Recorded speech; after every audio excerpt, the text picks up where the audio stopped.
हिंदुस्तान की संस्थाओं को देखो, बड़ी बड़ी संस्थाओं को देखो, हाई कोर्ट देखो, कोर्ट्स देखो, जुडिशरी देखो। मुझे बता दो,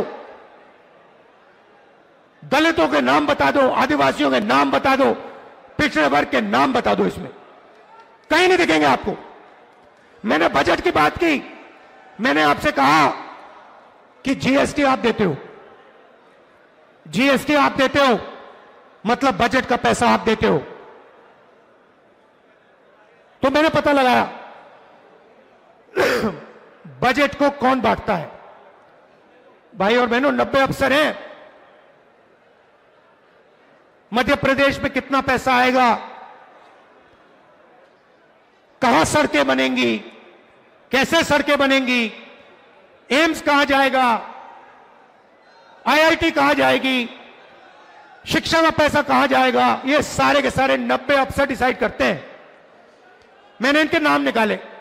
मैंने कहा देखता हूं भैया, जीएसटी गरीब लोग दे रहे हैं, दलित दे रहे हैं, पिछड़ा वर्ग दे रहा है, आदिवासी दे रहे हैं, गरीब जनरल कास्ट के लोग दे रहे हैं।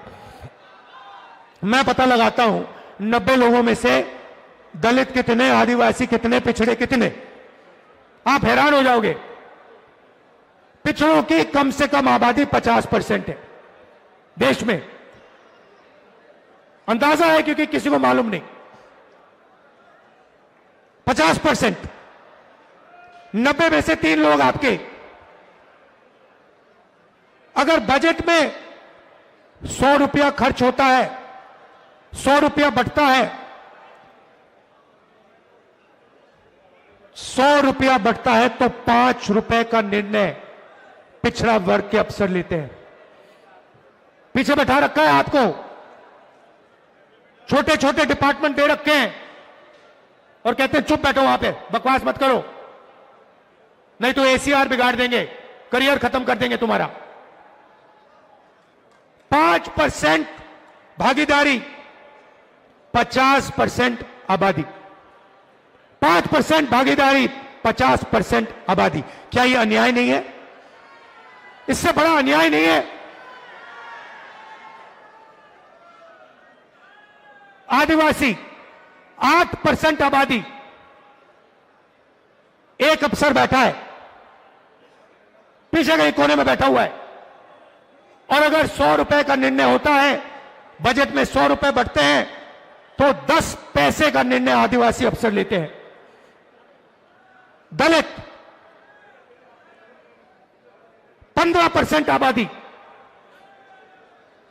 3 अफसर और 100 रुपए में से 1 रुपए की भागीदारी। मतलब अगर आप सबको जोड़ दो, दलित जोड़ दो, आदिवासी जोड़ दो, पिछड़ा वर्ग जोड़ दो,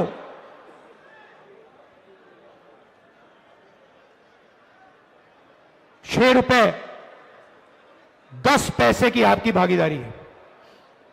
₹6 10 पैसे की भागीदारी, 73%, 73% आपकी आबादी। तो ना बजट बांटते हो, ना आपके प्राइवेट कॉलेजेस, यूनिवर्सिटीज, ना आपके अस्पताल, ना आपकी ब्यूरोक्रेसी, आपके पास कुछ है ही नहीं। आपको आपका एक ही भविष्य है। आपका भविष्य एक दो है। एक, आप मजदूरी करो। बीजेपी की सोच है कि आप के 2 भविष्य है। एक, मजदूरी करो, और दूसरा, अगर आपने ज्यादा चिल्लाया तो जेल में जाओ। ये इनका 21वीं सदी का विजन है। इसलिए मैंने नरेंद्र मोदी के सामने कहा कि मैं नहीं जानता, आप तो कभी करने वाले हो नहीं, मगर जैसे ही कांग्रेस पार्टी की सरकार आएगी, चाहे मध्य प्रदेश में आए, चाहे दिल्ली में आए, जाति जनगणना हम आते ही करना शुरू कर देंगे। तेलंगाना के सीएम बैठे हैं, वहां पे क्रांतिकारी तरीके से हमने जाति जनगणना की है। कुछ ही समय में हम तेलंगाना को दिखाने जा रहे हैं कि तेलंगाना में दलितों की कितनी भागीदारी है, पिछड़ों की कितनी भागीदारी है, आदिवासियों की कितनी भागीदारी है, कौन सी संस्था में कौन कौन बैठा हुआ है। तेलंगाना में हमने काम शुरू कर दिया, कर्नाटक में हमने काम शुरू कर दिया और यह क्रांतिकारी निर्णय होगा। भाई और बहनों, 90% आबादी को पता लग जाएगा कि इस देश में हमारी कितनी भागीदारी है। 90% को आज आपको दिख रहा है। पिछड़ों को यह भी नहीं मालूम कि देश में उनकी कितनी आबादी है। कितनी शर्म की बात है। नरेंद्र मोदी जी कहते हैं मैं ओबीसी हूं और आज तक इस देश के ओबीसी को, इस देश के पिछड़े वर्ग को अपनी सच्ची शक्ति, अपनी सच्ची आबादी नहीं मालूम। यह पिछड़ों के खिलाफ अन्याय है, यह दलितों के खिलाफ, आदिवासियों के खिलाफ अन्याय है। इसीलिए हम जाति जनगणना लागू करेंगे, पूरे देश में लागू करेंगे और दूध का दूध, पानी का पानी हो जाएगा। सबको पता लग जाएगा कि जुडिशियल सिस्टम में हमारे कितने लोग हैं। प्राइवेट अस्पताल किसके हाथों में है, प्राइवेट कॉलेज यूनिवर्सिटी किसके हाथ में है, ये बड़े बड़े जो बिजनेसेस हैं किसके हाथ में। सब दूध का दूध, पानी का पानी हो जाएगा। और नरेंद्र मोदी जी डरते हैं, ये करवाना नहीं चाहते, नहीं कर सकते और कभी नहीं करेंगे। और पार्लियामेंट में मैंने इनके सामने एक और बात बोल दी कि ये जो 50% की रिजर्वेशन की दीवार बना रखी है कि 50% से ज्यादा रिजर्वेशन जा ही नहीं सकता, इस दीवार को भी हम लोकसभा में, राज्यसभा में तोड़कर परे कर देंगे। कोई नहीं रोक सकता इसको। रिजर्वेशन को 50% से ज्यादा हम करेंगे, हमारे स्टेट्स में करेंगे और नेशनल लेवल पे दिल्ली में हम कानून पास करके इसको, दीवार को तोड़ेंगे। भाई और बहनों, सबसे जरूरी बात, यह अंबेडकर जी का जो संविधान है, जिसका अपमान कुछ दिन पहले मोहन भागवत जी ने किया। वो कहते हैं कि इस संविधान ने हमें आजादी नहीं दी,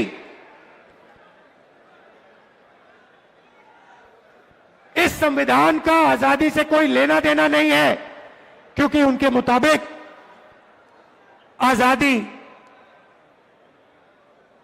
ही नहीं थी। आजादी मोदी जी के आने के बाद हुई। इसका मतलब वो इस संविधान को नहीं मानते हैं। अंबेडकर जी के जिंदगी, अंबेडकर जी का जो खून पसीना था इस संविधान को बनाने के लिए, उसका सीधा मोहन भागवत ने अपमान किया है और इस पर आक्रमण किया है। कांग्रेस के जो कार्यकर्ता हैं, जिसको मैंने बब्बर शेर बोला, टाइगर, आपका काम इस संविधान की रक्षा करने का है।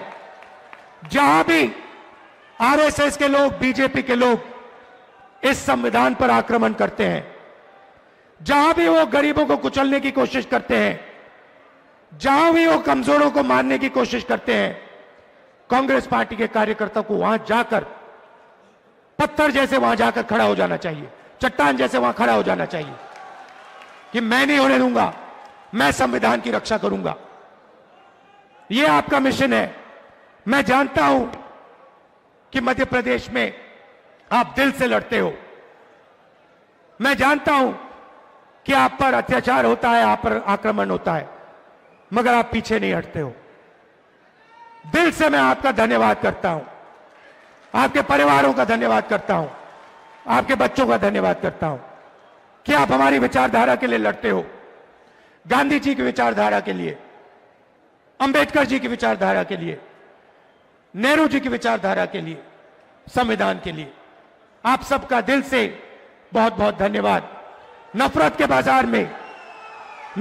बाजार में मोहब्बत की दुकान खोलनी है और आप सब लोगों को मिलकर खोलनी है।